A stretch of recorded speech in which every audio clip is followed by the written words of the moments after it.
નમસ્કાર વિદ્યાર્થી મિત્રો, ધોરણ 9 વિજ્ઞાનની અંદર પ્રકરણ નંબર 5 સજીવોની અંદર પાયાનો એકમ કોણ છે તો કે કોષ છે.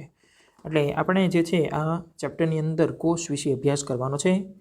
સજીવનો પાયાનો એકમ એટલે શું, કોષ એટલે શું, દરેકે દરેક સજીવ જે કાંઈ બનેલા છે એ દરેકે દરેક સજીવ એની અંદર મહત્ત્વનો જો કંઈ પાયાનો એકમ હોય, તમે અહીંયા કોષ એટલા માટે તમને નામ દઈ દીધું કે જે તમારે થોડુંક કંઈક આગળ આવી ગયું છે એટલા માટે. બરાબર છે. સજીવનો પાયાનો એકમ કયો છે તો કે કોષ છે. બરાબર છે. તો ચલો આપણે શરૂઆત કરીએ ચેપ્ટર નંબર 5ની. આની અંદર જે છે એ તમારે કયા કયા મુદ્દાઓ ભણવાના છે. એક જે છે એ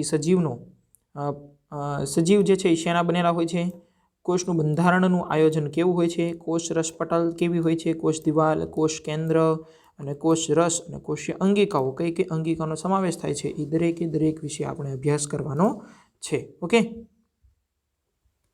તો ચલો શરૂઆત કરીશું.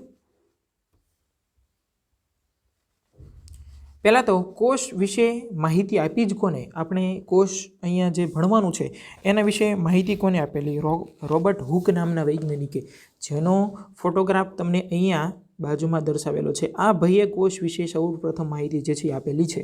ઓકે, હવે જુઓ આ ચેપ્ટરની આપણે શરૂઆત કરી. જેટલા કંઈ અહીંયા પ્રશ્ન આપેલા છે, જેટલી કંઈ સ્લાઇડો છે એ દરેકે દરેક સ્લાઇડ તમારે તમારી પાકી બુકની અંદર લખવાની છે. ઓકે, દરેકે દરેક પ્રશ્ન જે છે એ તમારે તૈયાર કરવાના છે. ઓકે, તો ચલો શરૂઆત કરીએ આપણે. કોષ શબ્દ જે છે એ કયા શબ્દમાંથી ઉતરી આવેલો છે તો કે લેટિન ભાષાના શબ્દ સેલ્યુલામાંથી ઉતરી આવેલો છે, જેનો અર્થ શું થાય છે તો કે નાનો ઓરડો, એવો એનો અર્થ થાય છે. રોબર્ટ હુક નામના અંગ્રેજ વૈજ્ઞાનિકે, બરાબર છે, એ જે છે એ અંગ્રેજ વૈજ્ઞાનિક હતા. સૂક્ષ્મદર્શક યંત્રની અંદર, એટલે જો પ્રાથમિક સૂક્ષ્મદર્શક, આ ભાઈએ પોતે જ સૂક્ષ્મદર્શક યંત્ર બનાવ્યું હતું. રોબર્ટ હુક નામના વૈજ્ઞાનિકે પોતાની જાતે સૂક્ષ્મદર્શક યંત્ર બનાવ્યું હતું. અને યંત્રમાં બૂચના પાતળા છેદનું નિરીક્ષણ કરતા તેમાં મધપૂડાના, અહીંયા જો તમને દર્શાવેલી છે, બરાબર છે, એને જે છે જે રચના જોવા મળી હતી એ અહીંયા તમને દર્શાવેલી છે. મધપૂડાના ખાના જેવી રચના જે છે એ તમને જોવા મળે છે. અને આ જે દરેકે દરેક અહીંયા જે તમને નાની નાની રચના જોવા મળે છે, એ શબ્દ, એ જે બને છે રચના, એ રચનાને એને કોષ એવું નામ આપેલું હતું. આ ખૂબ જ નાની અને બિન અગત્યની ઘટનાનું સ્થાન જીવવિજ્ઞાનના ઇતિહાસની અંદર ખૂબ જ અગત્યનું હતું, કેમ કે શરૂઆત જ કરેલી હતી આ ભાઈએ. બરાબર છે. રોબર્ટ હુકે જોયું કે સજીવોની અંદર ભિન્ન ભિન્ન એકમો આવેલા હોય છે, અને આ એકમો માટે આજ સુધી જીવવિજ્ઞાનની અંદર કોષ શબ્દનો ઉપયોગ જે છે એ થયેલો છે. અને સર્વપ્રથમ શરૂઆત કોને કરેલી? રોબર્ટ હુક નામના વૈજ્ઞાનિકે જાતે સૂક્ષ્મદર્શક યંત્ર બનાવ્યું, અને એને તે જે છે એ શું કરેલું હતું તો કે બૂચના પાતળા છેદનું અવલોકન કર્યું, અને એ અવલોકન કરતાં સૂક્ષ્મદર્શક યંત્રની અંદર એને શું જોવા મળેલું હતું તો કે એને જે છે એ આ પ્રકારની રચના જોવા મળેલી હતી. કેવી? મધપૂડાના ખાના જેવી રચના જોવા મળી હતી. એ મધપૂડાના ખાના જેવી જે રચના એને જોવા મળી, એ રચનાને એને કોષ એવું નામ આપેલું હતું. ઓકે, ચાલો હજી આગળ વધીએ આપણે. સજીવો શેના બનેલા હોય છે? અહીંયા તમને એક પ્રયોગ આપેલો છે કે ડુંગળીના છાલના કોષોના હંગામી આસ્થાપન તૈયાર કરવાનો પ્રયોગ જે છે વર્ણવવાનો છે. અહીંયા તમને ડુંગળીના કોષ જોવા મળે છે. હવે રચના કેવા પ્રકારની હોય એ જોઈએ આપણે કરવું શું છે એને હેતુ કહેવાય. હેતુ, મેઇન હેતુ કયો છે, આપણે શું સમજવું છે, શેના વિશે શીખવું છે તો કે ડુંગળીની છાલના કોષોનો હંગામી આસ્થાપન તૈયાર કરવાનું છે. એટલે ટૂંકમાં અહીંયા જે કોષો જે છે આપણે જોવા છે ટૂંકમાં કેવા પ્રકારના હોય છે. એના માટે સાધનો શેની જરૂર પડે? ચીપિયાની વોચ ગ્લાસ એટલે રકાબી જેવું આવશે. બરાબર છે, જેની અંદર આપણે જે કંઈ સાધનો જેની જરૂર પડતી હોય ને બધું મૂકશું. કવર સ્લીપ, એ જે છે એ એક કાચની પટ્ટી હશે. બરાબર છે, જે ક્યાં મૂકવાની હોય? તમને અહીંયા બાજુમાં પાછળની સાઈડ ઉપર જો અહીંયા સૂક્ષ્મદર્શક યંત્ર દર્શાવેલું છે, એ તમારે અહીંયા મૂકવાની હશે. બરાબર છે, અને અહીંયા ઉપરથી તમારે જોવાનું હોય સૂક્ષ્મદર્શક યંત્રની જે રચના દર્શાવેલી છે, અહીંયા 3 ભાગ હશે જોવા માટેના. અહીંથી તમારે જોવાનું હોય. અહીંયા એનું કેટલું ઝૂમ કરવું છે ને એની ઉપર આધાર રાખી. એક આ ભાગ દર્શાવેલો છે, એક આ ભાગ છે, અને એક આ ભાગ દર્શાવેલો છે. અહીંયા જે છે આપણે શું મેકશું તો કે જે આપણે સ્લાઇડ તૈયાર કરશું એ સ્લાઇડને આપણે અહીંયા મેકવાની હોય. ઓકે, સંયુક્ત સૂક્ષ્મદર્શક યંત્ર, બરાબર છે. સાદું સૂક્ષ્મદર્શક યંત્ર આવે, સંયુક્ત સૂક્ષ્મદર્શક યંત્ર પણ આવે. બધા એની અંદર એની કેવી કેપેસિટી છે એની ઉપર એના જે છે અલગ અલગ હોય અને કેવું ડિજિટલાઇઝ છે એના ઉપરથી આપણને ખબર પડે. અભિરંજકનો મતલબ શું થાય? અહીંયા આયોડિનનું ટીપું નાખવાનું હોય. જ્યારે આપણે સ્લાઇડ આખી તૈયાર કરશું એની પ્રોસેસ કેવી છે અહીંયા આગળ જોઈશું. પણ આયોડિનનો શા માટે ઉપયોગ કરવામાં આવે? આયોડિનનો એટલા માટે ઉપયોગ કરવામાં આવે એની મદદથી આપણે એકદમ ઘાટું જોઈ શકશું કે કોષ કેન્દ્ર જે છે એ કેવા પ્રકારનું હોય છે, કોષો કેવા પ્રકારના હોય છે, બરાબર છે. એ આપણે એકદમ ઘાટું જોઈ શકીએ એટલા માટે અભિરંજક આયોડિનનો ઉપયોગ કરવામાં આવે છે. પદાર્થ તરીકે આપણે ડુંગળીના કોષો જે છે એનું અવલોકન કરવાનું છે. સર્વપ્રથમ શું કરવામાં? તો કે ડુંગળીના કંદ, એનો મતલબ કે ડુંગળી લઈએ આપણે, ડુંગળીનો જે દડો હોય ને એને કંદ કહેવાય. કંદમૂળ કહીએ ને આપણે, કંદમૂળ. તો ડુંગળીનો દડો જે છે લેવાનો, નાનો ટુકડો કરી તેમાંથી ચીપિયાની મદદથી, હવે તમે જોતા હશો કે ડુંગળીની જે છાલ હોય એ સપાટી પર તમને સફેદ જોવા મળે, એ પડ તમારે કાઢવાનું ટૂંકમાં, બરાબર છે. આ પાતળા પડને પાણી ભરેલા વોચ ગ્લાસની અંદર મૂકવાનું. એટલે પાણી ભરેલું જે રકાબી જેવું તમને કીધું એની અંદર આ જે આપણે પડ તૈયાર કર્યું, પડ જે ડુંગળીમાંથી કાઢ્યું હતું એ પડને આપણે એની અંદર મૂકવાનું. કાચની સ્વચ્છ સ્લાઇડ પર મૂકવાનું. સ્લાઇડ શેની બનેલી હશે? કાચની હશે. કાચની સ્વચ્છ સ્લાઇડ પર પાણીનું ટીપું મૂકીને તેના પર ડુંગળીના પાતળા પડનો ટુકડો જે છે મૂકવાનો, જે આપણે ડુંગળીમાંથી ચીપિયા વડે અલગ કર્યો હતો એને આપણે આ સ્લાઇડની અંદર મૂકવાનો. કાચની જે સપાટી હશે ને એની ઉપર મૂકવાનો. અને પછી શું કરવાનું ભાઈ? પીછી વડે આ પડને સીધું કરવાનું. કદાચ વળી ગયું હોય, સીધું મૂક્યું હોય ક્યાંય પ્રશ્ન નથી. જો વળી ગયું હોય તો આપણે એને સીધું કરવાનું. ત્યાર પછી આયોડિન અભિરંજકનું એક ટીપું મેકવાનું, બરાબર છે. આપણે શું મેકશું? એની ઉપર આયોડિનનું ટીપું મેકશું. શા માટે ટીપું મેકવામાં આવે? કે જેની મદદથી તમે એનું કોષ કેન્દ્ર છે, કેવા પ્રકારના કોષો હોય છે, કોષનો આકાર કેવો હોય છે, એ દરેકને વ્યવસ્થિત રીતે જોવા માટે આપણે એની ઉપર આયોડિનનું ટીપું મૂકવાનું હોય છે. તેના પર સોયની મદદથી કવર સ્લીપ એ રીતે ઢાંકો કે જેથી હવાના પરપોટા એની ઉપર રહે નહીં, બરાબર છે. તૈયાર થયેલા આસ્થાપનને સંયુક્ત સૂક્ષ્મદર્શક યંત્રમાં ઓછી ક્ષમતાવાળા 10x અને વધુ, 10x એટલે કેટલું ઝૂમ છે એની ઉપર આધાર રાખે, અને વધુ ક્ષમતાવાળા 45x વસ્તુકાચ હેઠળ અવલોકન કરવાનું છે.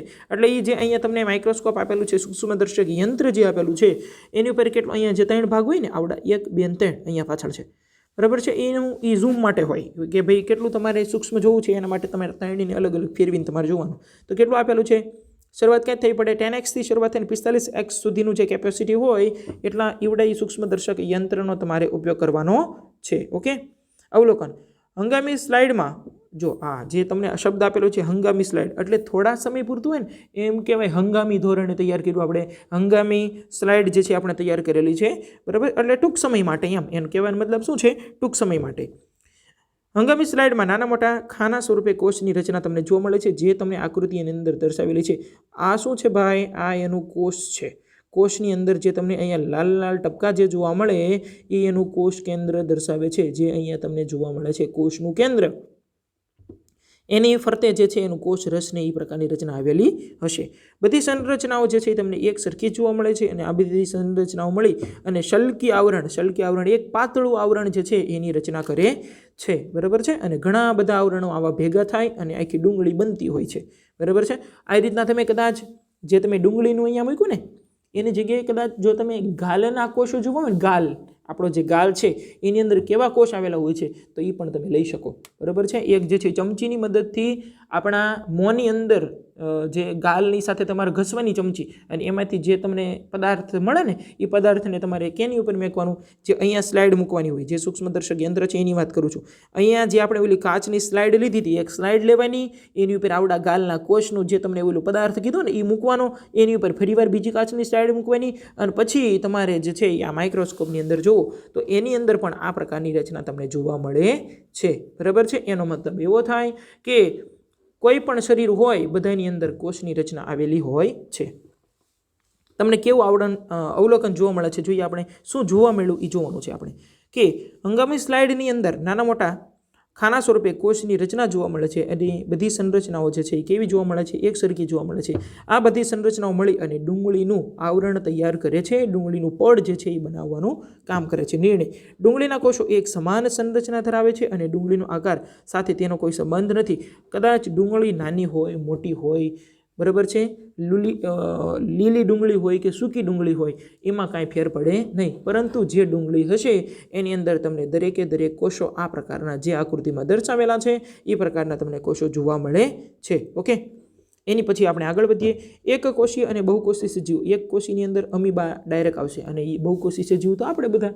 બહુકોષી સજીવ હશે તો એની અંદર ઘણા બધા કોષ આવેલા હશે અને બધા કોષો ભેગા મળીને સમગ્ર સજીવ શરીરનું સંચાલન કરતા હોય છે. એની અંદર અંગતંત્ર આવેલું હોય છે આપણી અંદર, જેમ છે ને શ્વસન તંત્ર છે, પાચન તંત્ર છે, ઉત્સર્જન તંત્ર છે, એની અંદર ઘણા બધા અંગો આવેલા છે.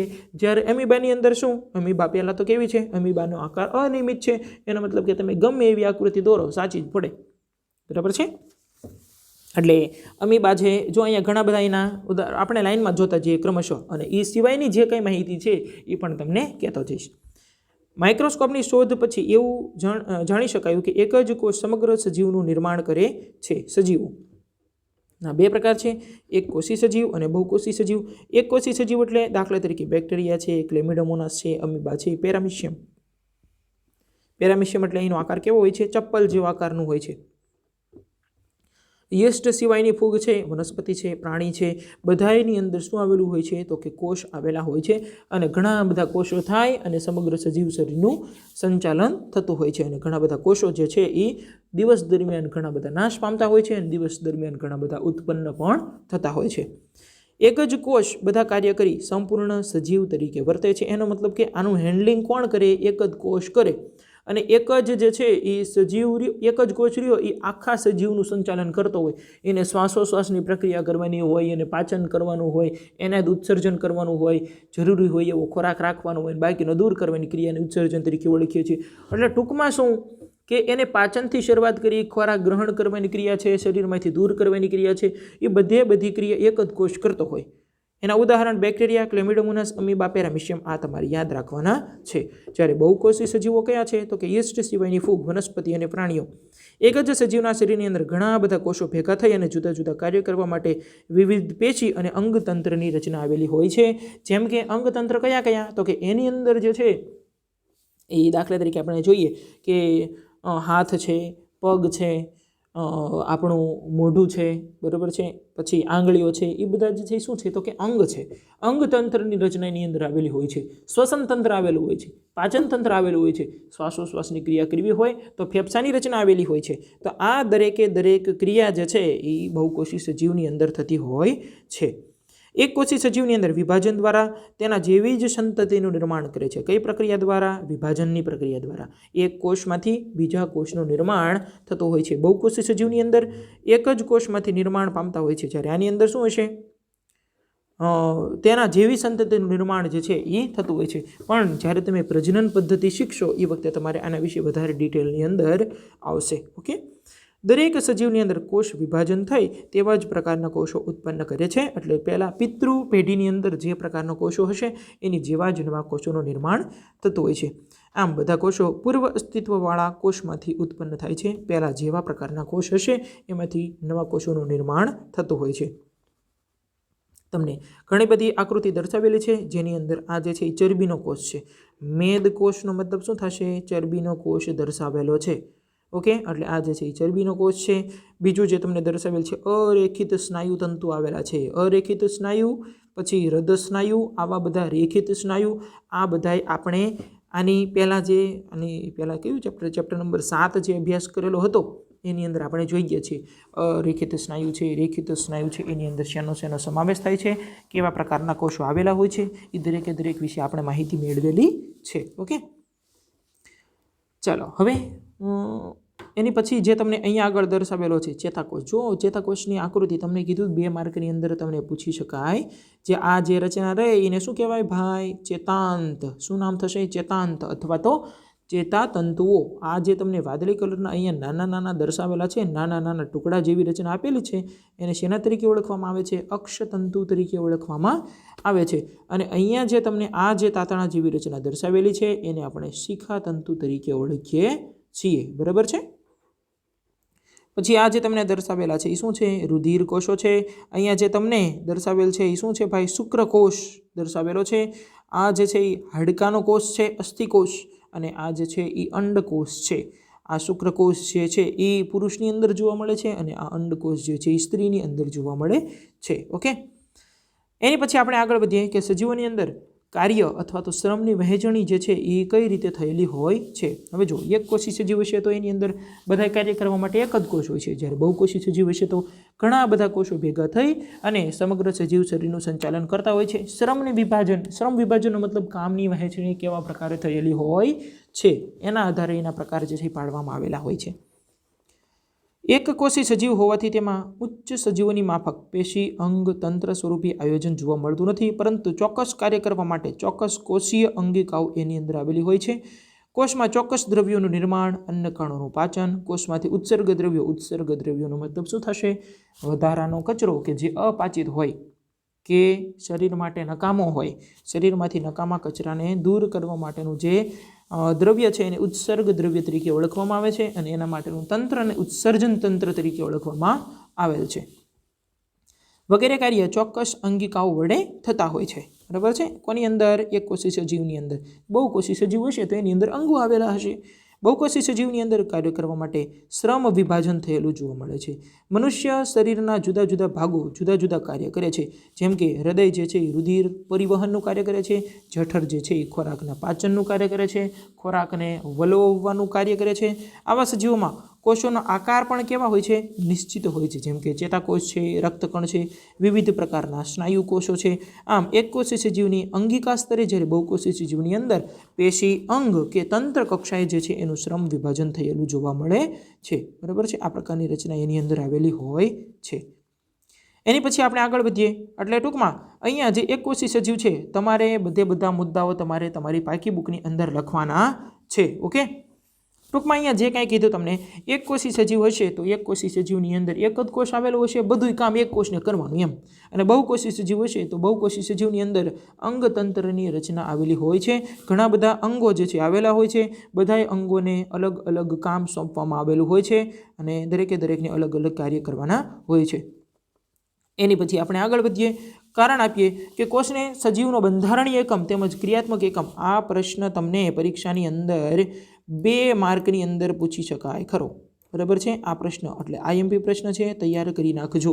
ક્લિયર? હવે જુઓ ભાઈ, અમુકને પ્રશ્ન થતું હોય કે આ ચેપ્ટરમાંથી કાંઈક આપેલું છે, આ ચેપ્ટરમાંથી એક પણ પ્રકારનો મુદ્દો તમારા સિલેબસમાંથી કટ કરેલો નથી કોવિડ-19ના કારણે. ઓકે. એટલે તમારે દરેક મુદ્દાઓ તૈયાર કરવાના છે. ક્લિયર? ચલો જોઈએ આપણે કે કોષને સજીવનો બંધારણીય તેમજ ક્રિયાત્મક એકમ શા માટે કહેવામાં આવે છે. એક કોષી સજીવ એક જ કોષના બનેલા હોય છે અને બધા જ પાયાના કાર્યો કરવાની ક્ષમતા ધરાવે છે.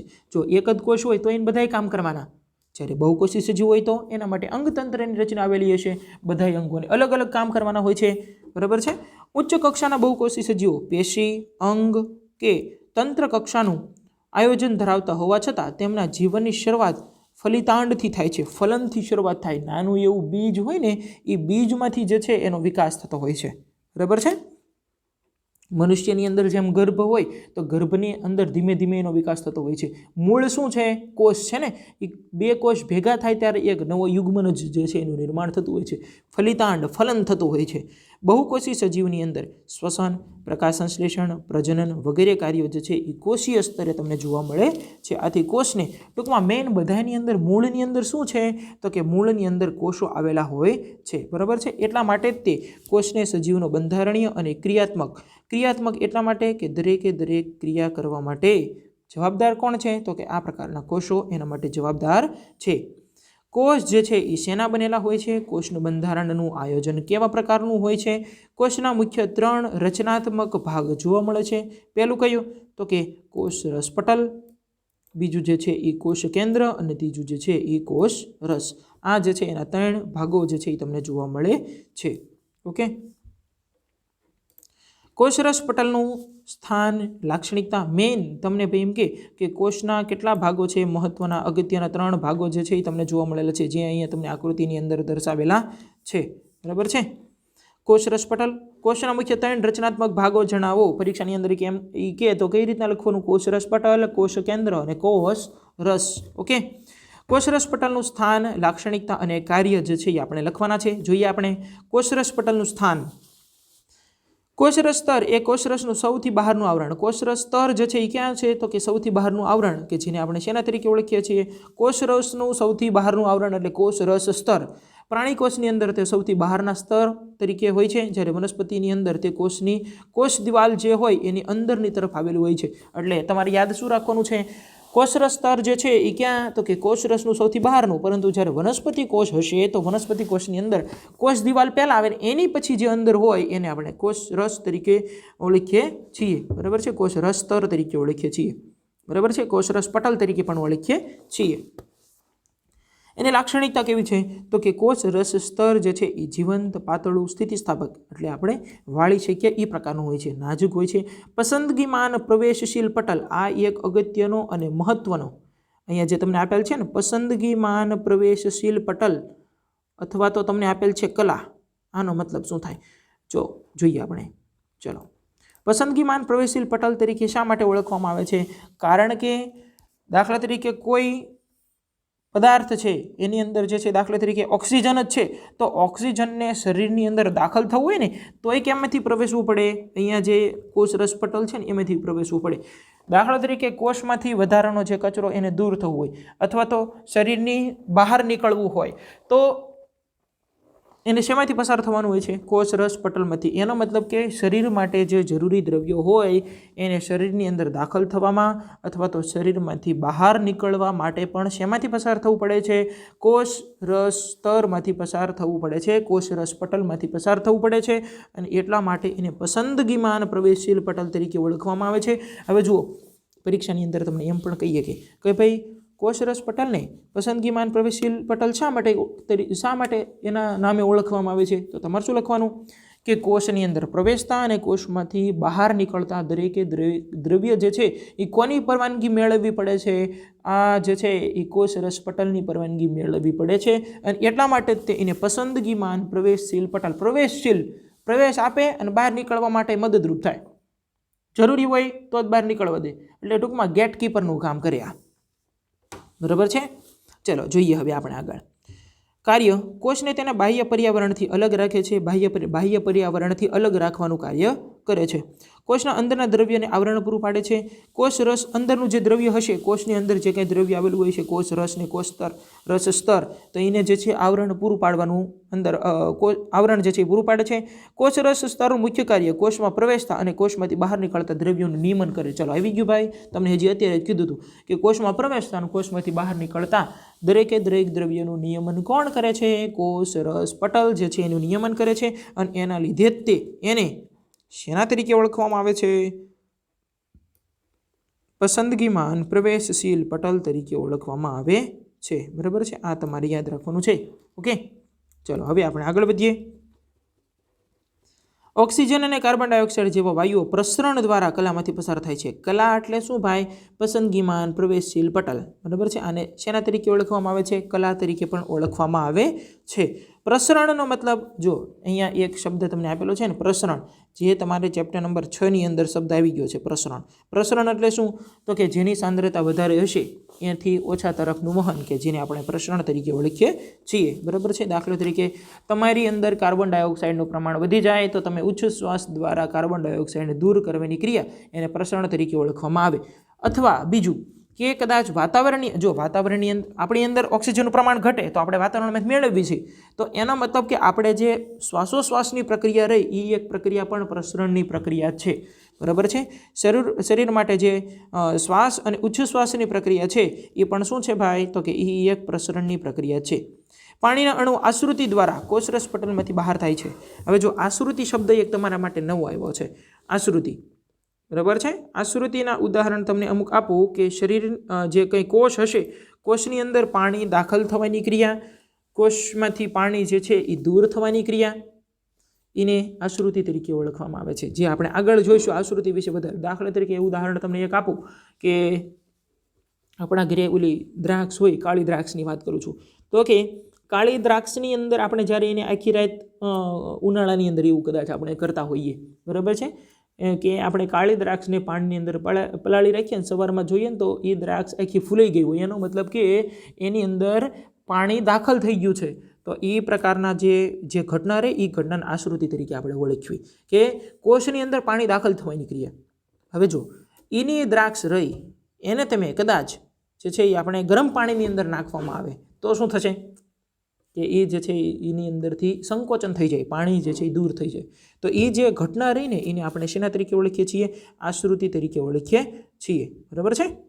ચાલો હવે આપણે આગળ જોઈએ. પ્રસરણ એટલે શું? હમણાં તમને એવું કીધું પ્રસરણ એટલે શું કે વધારે સાંદ્રતા હોય એનાથી ઓછા સાંદ્રતા તરફનું વહન, કે જેને આપણે પ્રસરણ તરીકે ઓળખીએ છીએ. કોષના વાયુ વિનિમય માટે નો આધાર જે છે આપણે સમજાવવાનો છે. અહીંયા તમને એક પ્રોસેસ દર્શાવેલી છે. ઓકે, જોઈએ શું કહેવા માંગે છે. કોઈ પણ દ્રવ્યના અણુઓ તેમનું વધુ સંકેન્દ્રણ તરફથી, એનો મતલબ વધુ સાંદ્રતા છે, સંકેન્દ્રણ કયો તોય ચાલે, વધુ સાંદ્રતા કયો તોય ચાલે, વધુ સંકેન્દ્રણ તરફથી તેમના ઓછા સંકેન્દ્રણ તરફની ગતિ જે છે આ ક્રિયાને આપણે પ્રસરણ તરીકે ઓળખીએ છીએ.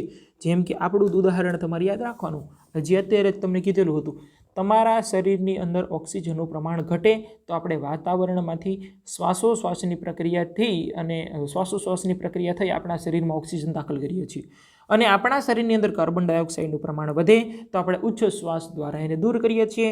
આ ક્રિયાને શેના તરીકે ઓળખવામાં આવે છે? પ્રસરણની ક્રિયા તરીકે ઓળખવામાં આવે છે. અહીંયા એક શબ્દ તમને આપેલો છે, વાયુ વિનિમય. તો વાયુ વિનિમયનો મતલબ શું થશે? વાયુઓની આપલે. વાયુ વિનિમયનો મતલબ શું થાય? વાયુઓની આપલે. ઓકે, જીવંત કોષોમાં વાયુ વિનિમય ક્રિયા પ્રસરણના સિદ્ધાંત મુજબ થાય છે. દાખલા તરીકે કોષની અંદર થતા શ્વસનને પરિણામે કાર્બન ડાયોક્સાઇડ ઉત્પન્ન થાય છે. આથી કોષની અંદરના વિસ્તારની અંદર વધુ માત્રાની અંદર જો આવી ગયું ભાઈ કે અંદર થતા શ્વસનને પરિણામે અહીંયા જે છે આપણે ઉચ્ચ શ્વાસની પ્રક્રિયા થાય તો આપણે કાર્બન ડાયોક્સાઇડ દૂર કરીએ, પણ ક્યારે? તમારી અંદર કાર્બન ડાયોક્સાઇડનું પ્રમાણ વધે ત્યારે. કાર્બન ડાયોક્સાઇડનો સંગ્રહ થતાં કાર્બન ડાયોક્સાઇડની સાંદ્રતા વધી ગઈ. કોષની બહારથી પર્યાવરણમાં CO2ની સાંદ્રતા ઓછી થઈ તો શું કરીએ છીએ? આપણે કાર્બન ડાયોક્સાઇડને દૂર કરીએ, ઓક્સિજનને આપણા શરીરની અંદર દાખલ કરીએ. આમ થવાથી કોષની અંદરના વધુ સાંદ્રતા ધરાવતા વિસ્તારમાંથી CO2 બહારના ઓછી સાંદ્રતા ધરાવતા પર્યાવરણની અંદર પ્રસરણ પામે છે, અને આ જ પ્રમાણે પ્રસરણ દ્વારા પર્યાવરણમાંથી O2 કોષની અંદર પ્રવેશે છે.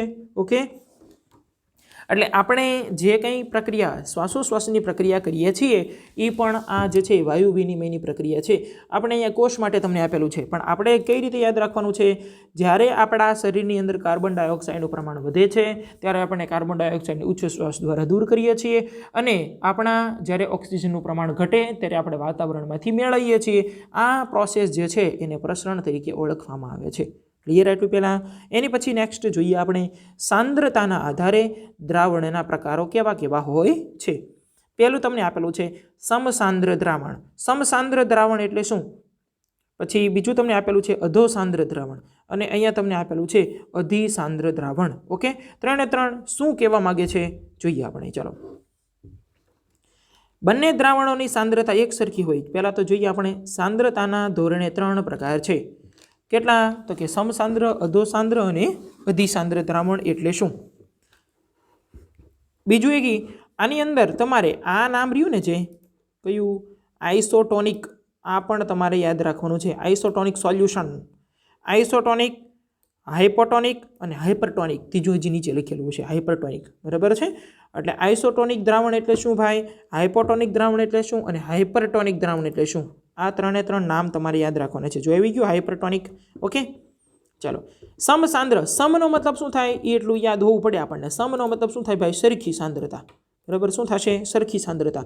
એનો મતલબ કે અહીંયા જે બંને હશે, અહીંયા આની સાંદ્રતા, આ જે કોષ તમને દર્શાવે એની સાંદ્રતા, અને અહીંયા પાણી છે એની સાંદ્રતા, બેની સાંદ્રતા એક સરખી હોય તો એકનું વહન ન થાય. જોઈએ આપણે બંને દ્રાવણોની સાંદ્રતા એક સરખી હોય અથવા તો બંને દ્રાવણોમાં પાણીની સાંદ્રતા સમાન હોય તો દ્રાવણને સમસાંદ્ર દ્રાવણ તરીકે ઓળખવામાં આવે છે. બંને દ્રાવણોની સાંદ્રતા કેવી હોય? એક સરખી હોય. બરાબર છે? એટલે અહીંયા જે કોષ તમને દર્શાવેલો છે એની સાંદ્રતા, પાણીની સાંદ્રતા, બંનેનું પ્રમાણ એક સરખું તમને જોવા મળે તો એ પ્રકારની સાંદ્રતાને સમસાંદ્ર દ્રાવણ તરીકે ઓળખવામાં, એ પ્રકારના દ્રાવણને સમસાંદ્ર દ્રાવણ તરીકે ઓળખવામાં આવે છે. એનો મતલબ શું થાય? બંનેની સાંદ્રતા તમને એક સરખી જોવા મળે છે. ઓકે, એની પછી નેક્સ્ટ જોઈએ આપણે અધોસાંદ્ર. હવે જો અહીં કંઈક ફૂલાઈ ગયેલું લાગે છે તમને? કોષ ફૂલાઈ ગયો એવું લાગે, અને અહીંયા કોષ જે છે ભેગો થઈ ગયો, ચીમળાઈ ગયો હોય એવું લાગે છે. ઓકે, ચાલો જોઈએ આપણે અધોસાંદ્ર. ફૂલાઈ જાય છે એટલે એનો મતલબ પાણી દાખલ થાય છે. એટલે યાદ કેવી રીતે રાખશો? આમાં કાંઈ ન થાય. બરાબર છે। જે સમસાંદ્ર છે, સમસાંદ્રની અંદર શું ભાઈ તો કે સમસાંદ્ર હોય તો સમસાંદ્રની અંદર તમારે પાણી દાખલ થશે નહીં। પાણીની સાંદ્રતા જે કોષની સાંદ્રતા હશે એની જેટલી જ હોય તો કે પાણીની અંદર દાખલ થઈએ કે નહીં। આની અંદર શું થાય તો કે પાણી દાખલ થાય અને આની અંદર તો કે પાણી બહાર વયું આવે। આ રીતના તમારે યાદ રાખવાનું છે। ચલો જોઈએ આપણે અધો સાંદ્ર દ્રાવણ। જે દ્રાવણની સાંદ્રતા બીજા દ્રાવણની સાંદ્રતાની સરખામણીમાં એટલે અહીંયા જે કોષ હતો ને એની સાંદ્રતા કરતાં ઓકે સરખામણીમાં ઓછી હોય અથવા જે દ્રાવણમાં બીજા દ્રાવણની પાણીની સાંદ્રતા પાણીની માત્રા કરતાં વધારે હોય પાણીની માત્રા કરતાં વધારે પાણી હોય તેવા દ્રાવણને અધો સાંદ્ર દ્રાવણ તરીકે ઓળખવામાં આવે છે। બરાબર છે। ફરીવાર જે દ્રાવણની સાંદ્રતા બીજા દ્રાવણની સાંદ્રતાની સરખામણીમાં ઓછી હોય। હવે જુઓ સાંદ્રતા ઓછી દાખલા તરીકે કોષની સાંદ્રતા કેવી છે ઓછી છે, કોષની અંદર જેનું દ્રાવણ છે એની સાંદ્રતા કેવી છે ઓછી છે તો અને પાણીની અંદર સાંદ્રતા કેવી છે વધારે છે તો વધારે સાંદ્રતાથી ઓછા સાંદ્રતા તરફનું વહન એનો મતલબ પાણી કોષની અંદર દાખલ થાય તો પાણી કોષની અંદર દાખલ થાય તો કોષ ફૂલાઈ જશે। જેમ કે હમણાં તમને એ કીધેલું હતું કયું દ્રાક્ષવાળું ઉદાહરણ આપેલું હતું એવડું તમારે આની અંદર યાદ રાખવાનું છે ઓકે। અથવા તમને બીજું આપેલું છે કે જે દ્રાવણમાં બીજા દ્રાવણની પાણીની માત્રા કરતાં વધારે પાણી હોય જો કોષના અંદર જે પાણી છે એની વાત કરું છું આની સાંદ્રતા કરતાં બીજા દ્રાવણની કરતાં પાણીની માત્રા જે છે આની અંદર કેવી છે વધારે છે ઓકે। તમારે એ રીતના યાદ રાખવાનું છે। એની કરતાં તમે ડાયરેક્ટ ઓલું યાદ રાખશો તો પણ ચાલશે બરાબર છે કે કોષ છે અને આ અધોસાંદ્રની અંદર આ જે પાણી હોય કોની અંદર દાખલ થાય કોષની અંદર। તમને એમ કે ભાઈ અધોસાંદ્ર દ્રાવણની અંદર કયા પ્રકારની પ્રોસેસ થશે તો પાણી કોષની અંદર દાખલ થશે અને એમ કે અધિસાંદ્રની અંદર શું થાય તો કે કોષ જે છે અંદર પાણી જે હશે એ બધું વયું જશે, પાણી જે છે એ દૂર થઈ જશે। આ પ્રકારની પ્રોસેસ બરાબર છે। જોઈએ આપણે જે દ્રાવણની સાંદ્રતા બીજા દ્રાવણની સાંદ્રતાની સરખામણીમાં વધુ હોય અથવા જે દ્રાવણમાં બીજા દ્રાવણની પાણીની માત્રા કરતાં ઓછું પાણી હોય। અહીંયા કેવું પાણી છે આની અંદર જો પાણી વધારે છે એટલે ફૂલી ગયું અને આની અંદર જુઓ પાણીનું પ્રમાણ કેવું છે ભાઈ ઓછું છે તો આ પ્રકારનું જે દ્રાવણ હશે એને અધિસાંદ્ર દ્રાવણ તરીકે ઓળખવામાં આવે છે ઓકે। ફરીવાર જે દ્રાવણની સાંદ્રતા બીજા દ્રાવણની સાંદ્રતાની સરખામણીની અંદર વધુ હોય અથવા જે દ્રાવણમાં બીજા દ્રાવણની પાણીની માત્રા કરતાં ઓછું પાણી હોય કોષની અંદર કેવું પાણી છે અહીંયા આગળ ઓછું પાણી છે તો આ પ્રકારનું જે દ્રાવણ હશે એને શેના તરીકે ઓળખવામાં આવે છે એને અધિસાંદ્ર દ્રાવણ તરીકે ઓળખવામાં આવે છે ઓકે। ચલો એની પછી આપણે આગળ વધીએ। જો આવી ગયું ભાઈ હાઇપોટોનિક, આઇસોટોનિક અને હાઇપરટોનિક। તમારે આ નામ પણ યાદ રાખવાના છે ઓકે। કયા કયા યાદ રાખવાના છે જોઈએ આપણે ફરીવાર। સમસાંદ્રનો મતલબ આઇસોટોનિક, આઇસો એટલે સમ એમ યાદ રાખજો, આઇસો એટલે સમ। અધોસાંદ્રનો મતલબ શું થાય હાઇપોટોનિક અને હાઇપર એટલે અધિ, હાઇપરટોનિક એટલે શું થશે અધિસાંદ્ર અને હાઇપોટોનિક એટલે અધોસાંદ્ર દ્રાવણ। તમારે એના અંગ્રેજી નામ પણ યાદ રાખવાના છે ઓકે। ચાલો હવે જોઈએ આપણે જુદી જુદી સાંદ્રતા દ્રાવણના પ્રાણીકોષ અને વનસ્પતિ કોષ પર થતી અસર જોઈએ આપણે। હમણાં મેં કહી દીધું છે તેમ છતાં જોવાનું છે।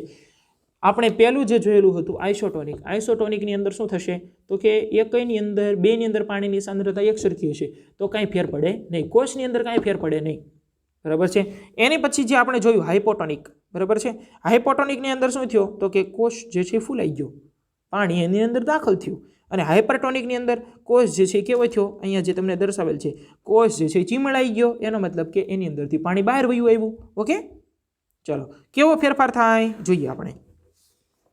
ચાલો જો અહીંયા દર્શાવેલું છે નામ પરથી આપણને ખબર પડી જાય। આઇસોટોનિક એનો મતલબ શું થશે સમસાંદ્ર, શું થાય ભાઈ એમ નામ રે કોષ। હાઇપરટોનિક એટલે છેલ્લું આપણે અધિસાંદ્ર જોયું હતું અધિસાંદ્રની અંદર શું થાય કે કોષ ચીમળાઈ જશે અને આની અંદર શું થાય ભાઈ કોષ જે છે ફૂલાઈ જશે, હાઇપોટોનિક પાણી એની અંદર દાખલ થશે। ચાલો હવે જોઈએ આપણે જુદી જુદી સાંદ્રતા દ્રાવણના પ્રાણીકોષ અને વનસ્પતિ કોષ પર થતી અસર। જો કોષને હાઇપોટોનિક, હાઇપોટોનિકનો મતલબ શું થાય કોષની અંદરના દ્રાવણ કરતાં પાણીની વધારે સાંદ્રતા ધરાવતું હોય તો દ્રાવણમાં મૂકવામાં આવે ત્યારે આ ઘટનાની અંદર પાણી કોષની અંદર દાખલ થશે। એકંદરે પરિણામ જોતાં પાણીના શોષણથી વધુ કોષ જે છે જેવો કોષ હોય ને એની કરતાં વધારે જાડો થઈ જાય, કોષ જે છે એ કેવો થઈ જશે ફૂલાઈ જશે કેની અંદર હાઇપોટોનિક, એનો મતલબ પાણી કોષની અંદર દાખલ થશે। આની અંદર શું થશે કાંઈ ફેર પડે નહીં ઓકે। કોષની અંદરના દ્રાવણ જેટલી જ પાણીની સાંદ્રતા ધરાવતું બેની સાંદ્રતા સરખી જોવા મળે એવું આપણે જોઈએ છીએ। દ્રાવણમાં મૂકવામાં આવે ત્યારે પાણી કોષ કલામાંથી, કોષ કલા એનો મતલબ શું કોષ રસ પટલમાંથી બંને દિશાની અંદર પસાર થાય, બંનેમાંથી પસાર થશે જેટલું અંદર દાખલ થાય ને એટલું ને એટલું બહાર નીકળે. તો કાંઈ ફેર પડે? કાંઈ ફેર પડે નહીં. બરાબર છે. જેટલું પાણી કોષની અંદર દાખલ થાય છે, જો શરીરની અંદરથી દૂર કરવાની ક્રિયા, કોષમાંથી દૂર અને કોષની અંદર દાખલ કરવાની ક્રિયા, એના માટે આપણે કંઈક નામ દીધેલું હતું. બરાબર છે. એને આપણે શું નામ દીધેલું હતું? જુઓ જોઈ, અહીંયા કંઈક આપણે જોઈ ગયા હતા. બરાબર છે. Thank you. હજી નહીં, પ્રસરણ નહીં, અહીંયા આગળ પસંદગીમાન પ્રવેશશીલ પટલ. આ તમારે યાદ રાખવાનું છે. ક્લિયર? કોષની અંદર દાખલ થાય, કોષમાંથી બહાર નીકળે, એના માટે જવાબદાર. પણ જેટલું પાણી દાખલ થાય છે એટલું ને એટલું બહાર નીકળે છે. તો કાંઈ ફેર પડે? કાંઈ ફેર પડે નહીં. અને એના લીધે તે આઇસોટોનિક દ્રાવણ તરીકે ઓળખવામાં આવે છે એને. ઓકે. સમસાંદ્ર, આઇસોટોનિક અથવા તો સમસાંદ્ર. એની પછી નેક્સ્ટ અધિસાંદ્ર. આ જે તમને આપેલું છે શું આપેલું છે? અધિસાંદ્ર. ગુજરાતીમાં અધિસાંદ્ર કહેવાય અને આપણે વૈજ્ઞાનિક ભાષાની અંદર જોઈએ તો હાઇપરટોનિક. ઓકે. ઇંગ્લિશની અંદર હાઇપરટોનિક થશે. જો કોષોને હાઇપરટોનિક, એનો મતલબ કે કોષની અંદરના દ્રાવણ કરતાં પાણીની ઓછી સાંદ્રતા ધરાવતું હોય, દ્રાવણમાં મૂકવામાં આવે ત્યારે પાણી કોષકલામાંથી બે દિશાની અંદર પ્રસરણ પામે છે. એકંદરે પરિણામ જોતાં કોષમાંથી વધારે પાણી જે છે બહાર નીકળે છે અને અંત થઈ કોષ જે છે એ કેવો થઈ જાય છે? સંકોચાઈ જાય છે. જે તમને અહીંયા આકૃતિ દર્શાવેલી છે. કોષમાંથી જો બધું પાણી બહાર વહી આવ્યું. આમાં શું થયું ભાઈ? તમને આકૃતિ સિમ્બોલ યાદ રાખો એટલે ખબર પડી જશે. અને આની આકૃતિ તમારે દર્શાવવાની છે તમારી પાકી બુકની અંદર. અહીંયા જે છે દાખલ થશે, અહીંયા જેટલું દાખલ થાય એટલું બહાર વહી આવે. અહીંયા શું થાય? બધું બહાર જ વહી આવશે. તો બહાર વહી આવે તો ભાઈ શું થશે? કોષ જે છે એ ચીમળાઈ જાય છે. બરાબર છે. એટલે અહીંયા સુધી આપણે રાખીએ છીએ. એટલા દરેકે દરેક મુદ્દાઓ તમારે તમારી પાકી બુકની અંદર લખવાના છે. ઓકે. નેક્સ્ટ જે છે એ આપણે આગળના ભાગની અંદર આશ્રુતિ વિશે અભ્યાસ કરવાનો છે. ઓકે. તો નેક્સ્ટ મળીએ આપણે આશ્રુતિની અંદર કેવા પ્રકારની તમને રચના જોવા મળે છે. બરાબર છે. એની અંદર પણ આ પ્રકારની મેઇન કોન્સેપ્ટ આ જ હશે. બરાબર છે. જે આપણે જોઈ ગયા છીએ કે પાણી કેટલું દાખલ થાય છે, કોષ જે છે ફૂલાઈ જાય છે, ચીમળાઈ જાય છે કે કાંઈ ફેર પડતો નથી. અને એના પરથી તે આશ્રુતિ વિશે આપણે માહિતી મેળવવાની છે. ઓકે. તો ચલો મળીએ આપણે નેક્સ્ટ જે છે આગળના ભાગની અંદર આશ્રુતિ વિશે અભ્યાસ જે છે એ કરવાનો છે. ત્યાં સુધી તમારે તમારી પાકી બુકની અંદર આજે જે કંઈ મુદ્દાઓ આપણે જોયા છીએ, જે કંઈ આકૃતિ આવેલી છે, એ દરેકે દરેકને તમારે તમારી પાકી બુકની અંદર લખવાના છે. બરાબર. અને દરેકે દરેક મુદ્દાઓ તમારે પાકા કરવાના છે. ઓકે. તો ચાલો મળીએ આપણે આગળના ભાગની અંદર. Thank you.